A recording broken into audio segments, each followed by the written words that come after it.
Hi everybody, Creative Katie, Karen Burchill here. Welcome to my channel. You've got to try this technique. Well, really, it's a three-step technique or three techniques that I put all together. You could do them separately or all together like I did in this video. So it all started with this favorite leaves napkin that I got from Ninny's Napkins. Love the leaves. And I thought, you know what, that's going to make a nice Insta background for a fall themed page.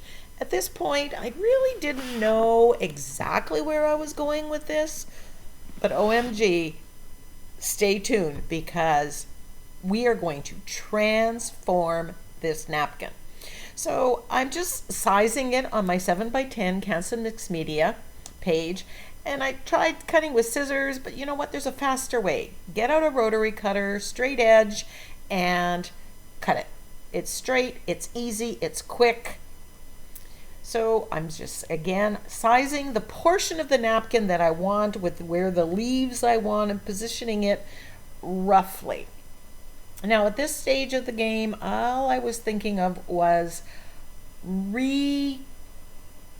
overpainting these leaves because they're very muted and they really don't read to me like the true fall colors that I absolutely adore. So once I've cut it to size or close enough, I peel off the excess layers and I'm just going to glue that down with my fluid matte medium. I use the Liquitex brand. I buy it in larger sizes because it's cheaper that way, and then I just use it. It's a matte finish. I've had success with gluing all sorts of things down. So right there, I kind of ripped the napkin. I got a little rough, but you know what? Doesn't matter because I know I'm going to overpaint it and I know that I'm going to cover that. But just a reminder that the napkin gets very fragile once it gets wet, and you got to be gentle. Once it's dry, I'm just cutting off any of the excess.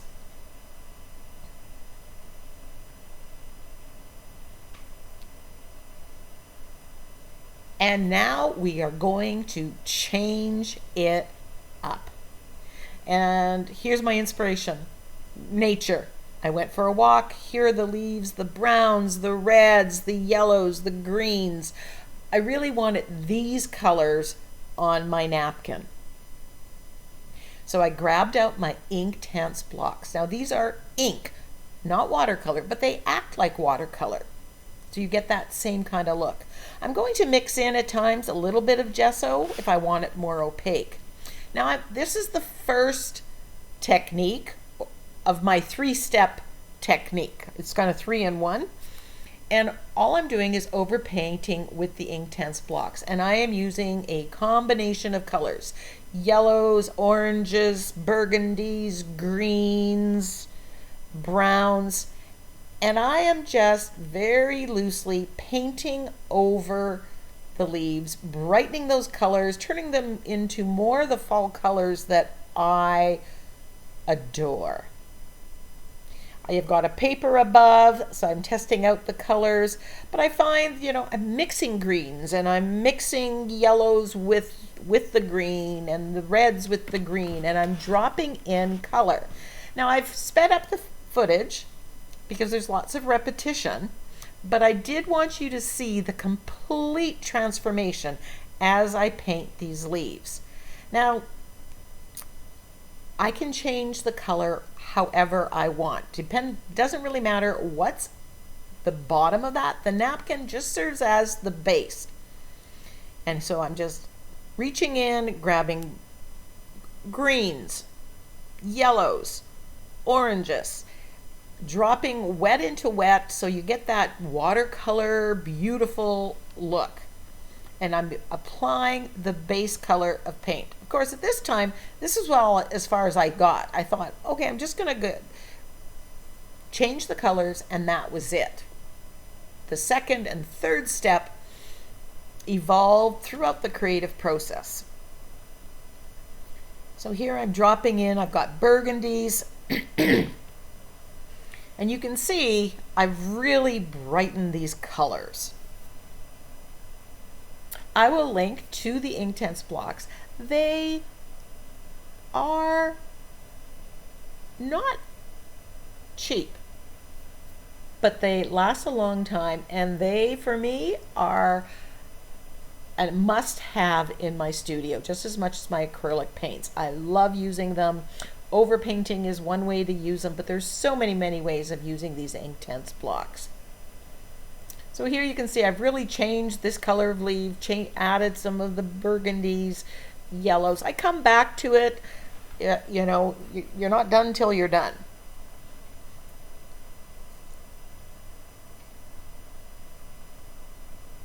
Where I've ripped the napkin, I put in a little bit of gesso. And because it's napkin, when I glued it down, it got some creases.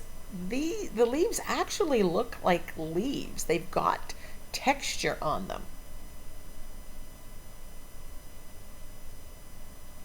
Sometimes I make a pool of paint or ink on the side. Sometimes I just work straight off the block. If I have water in it, I've learned throughout this process that when you drop wet into wet, it diffuses and you get some magic happening. But as you look at the one side of the napkin that I've completed and the other side, which is yet to be painted, you can see how this is being transformed. Now, if you don't have Inktense blocks, you can use watercolor. It's just the future steps, you don't want to reactivate it. The Inktense blocks do not reactivate once they're dry. So when I do the second step, the paint isn't going to move. The colors aren't going to move. You can water down your acrylic paints and do that and have it be permanent.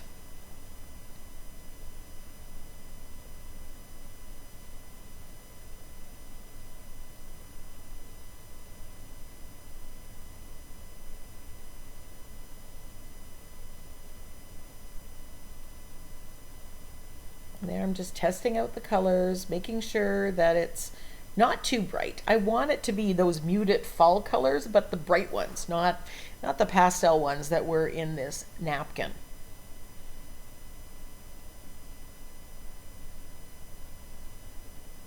Don't overthink this. You could drop in purple, you could drop in blue with the yellow, and that would make a nice green.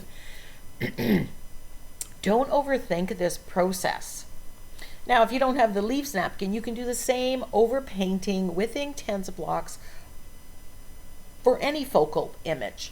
Now, the secret here is, remember when I glued this down with the matte medium? I put a coat of matte medium on top, and I turned that into a non-porous surface, and that allows me to blend these paints. It also allows me, if I make a mistake, I can kind of lift it up fairly quickly with a baby wipe, because it stays on the surface till it's dry.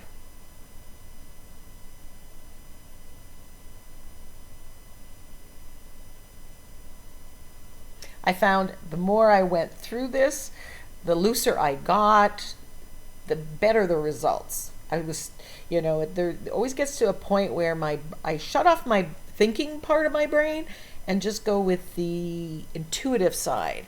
And I always do better with that. But here I'm really brightening it up, and I'm getting those colors of the leaves that I love in the fall. Now I'm doing this on an art journal page. I could have glued this down onto a canvas and done the same thing. And based on how much I love how this ended up, I may just do that and turn it into a fall canvas or home decor item.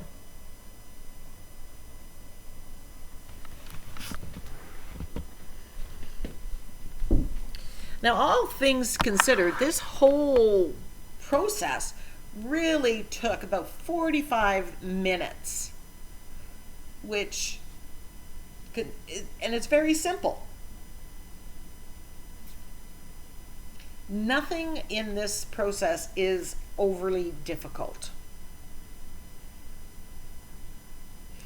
And here I'm going back to some of those leaves that I'm not happy with, adding another layer, mixing those colors.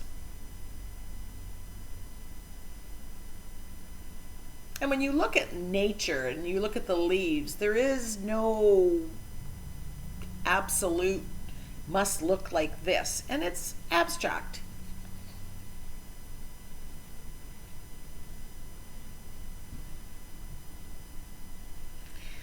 Look at those colors. You can see there's a couple leaves there that are still the original napkin, but the other colors, they're bright, they're vivid.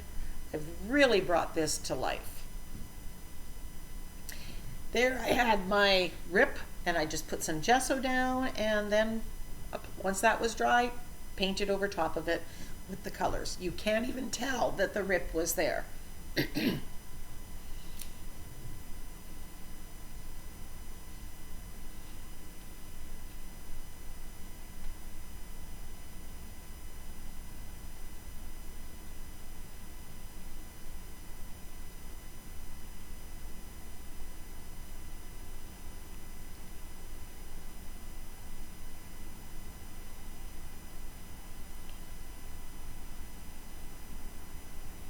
The Inktense blocks, you can buy a set of 24. That I have 72, but the 24 set would be sufficient. They also have Inktense pans now that you can buy, I think, sets of 12 or sets of 24. I would actually go with those now. They weren't even available when I bought my Inktense blocks 7, 8 years ago.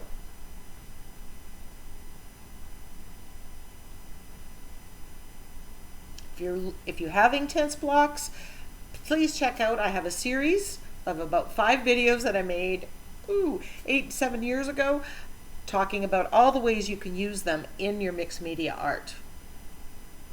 Lots of great ideas. The video being one of the very first videos I did, quality isn't quite there, but the ideas are awesome. And there we have, look at those colors. I just love how these have been transformed into the beautiful fall colors. So there's the napkin as it started, muted. And there's the transformation using the Inktense blocks.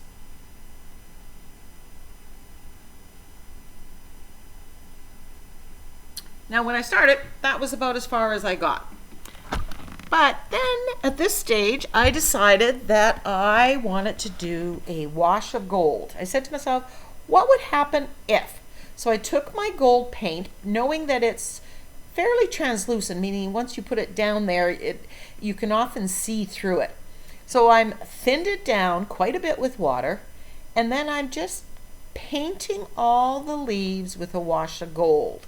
This is muting it a little bit and giving it this wonderful shimmer and shine that just, it's like a beautiful fall day. You know how the sun, it's just warm, it has that yellow tone to it? That's what this is giving all these leaves. Now I'm hoping that the camera picks this up. It looks so much better in real life. It is just absolutely luscious. So this is the second technique of this 3-part technique. But I would do this. I'm going to attempt to do a wash of either silver or gold on other art journal pages. Just use this technique to get an effect for part of my art journal pages. I love this so much. It just kind of gilds it. So we really have gold leaf here.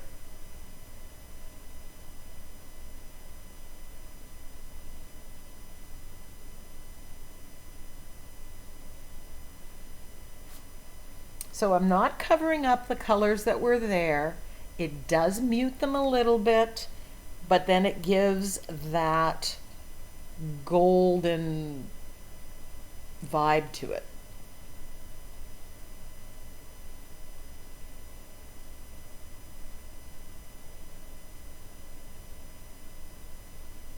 And as a reminder, I am thinning down the gold paint. It is not straight up. It's thinned down quite a bit, so it's just a wash.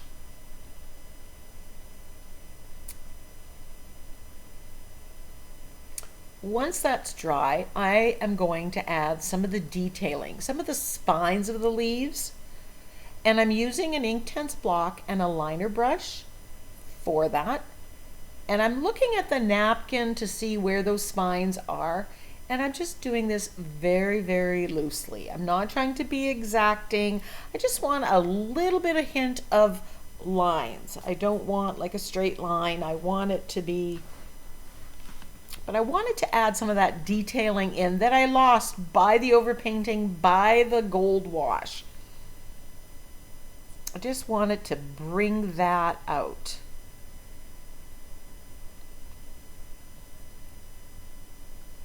Sometimes when I get too straight of a line, I tap it with my finger or wipe it off with the baby wipe a little bit just to make it so that it's less perfect, more natural.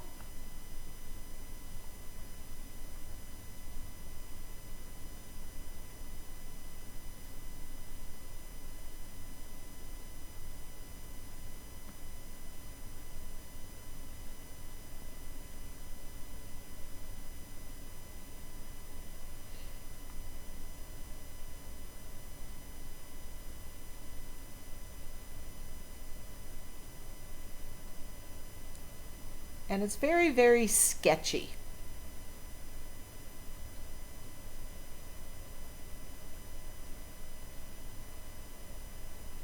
And I think I'm using a burnt sienna brown color of an Inktense block. And there you can see the shimmer from that gold wash. Oh, I wish you could see this in real life.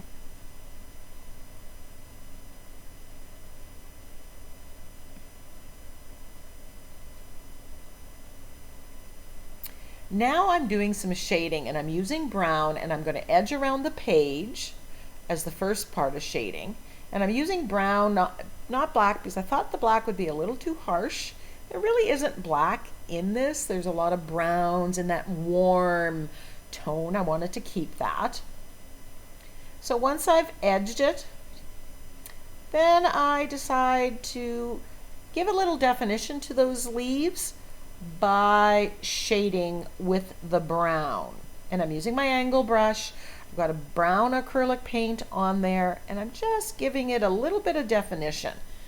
And I like how I start with one leaf and I have the baby wipe at the ready in case it doesn't go well. But if I like the effect, then I just keep going with it. And I loved this effect. And this stage right here where I'm shading with the brown really helps the next step, the third step,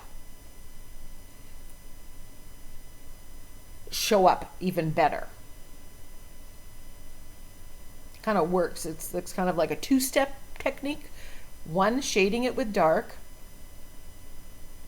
and then two, well, you'll see what the second part of this one is. But you can see how these leaves are now just really popping off that background by adding that shading.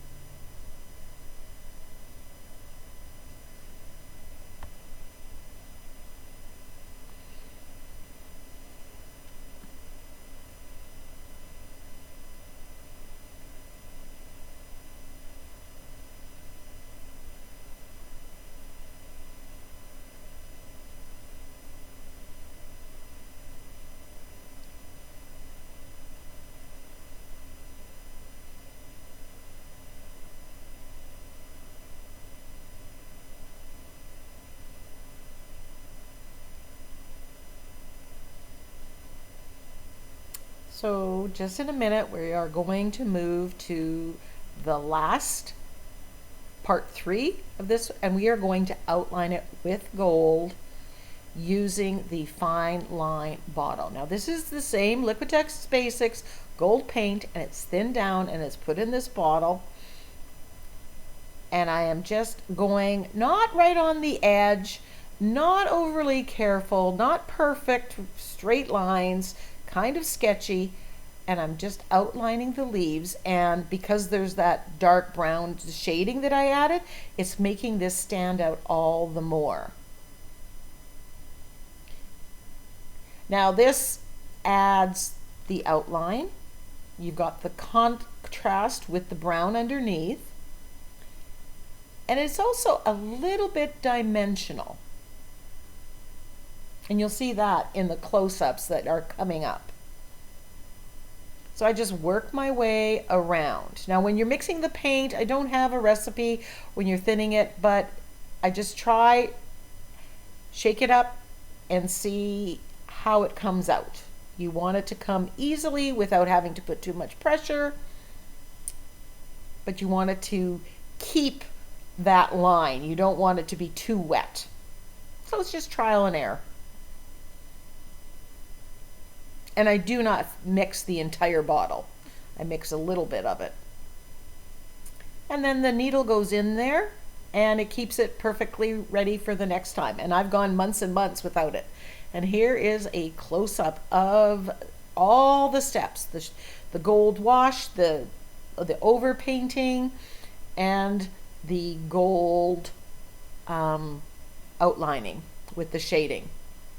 Then I decided to add a sentiment, but I didn't want to glue down something white, so I decided I'm going to use my wooden stamps, wooden letter stamps, and stamp "Change is beautiful." And changing this napkin turned it into something OMG beautiful. I'm using black acrylic paint. I'm applying it with the Ranger blending foams, kind of like a stamp pad, and I'm just stamping on there. And you'll see that I had stamped on a piece of scrap paper just to get the positioning, so I knew where I could position this so it would stand out. Because everything underneath is permanent, if I make a mistake, I can come in with a baby wipe, and you've seen me do that several times here, wipe it off and restamp. Right there. Get rid of it and restamp without any adverse effects.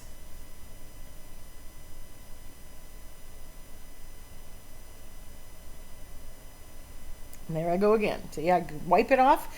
I didn't change the color of the leaves, didn't affect the gold trim or anything, because everything underneath is permanent. Inktense blocks, paint, everything.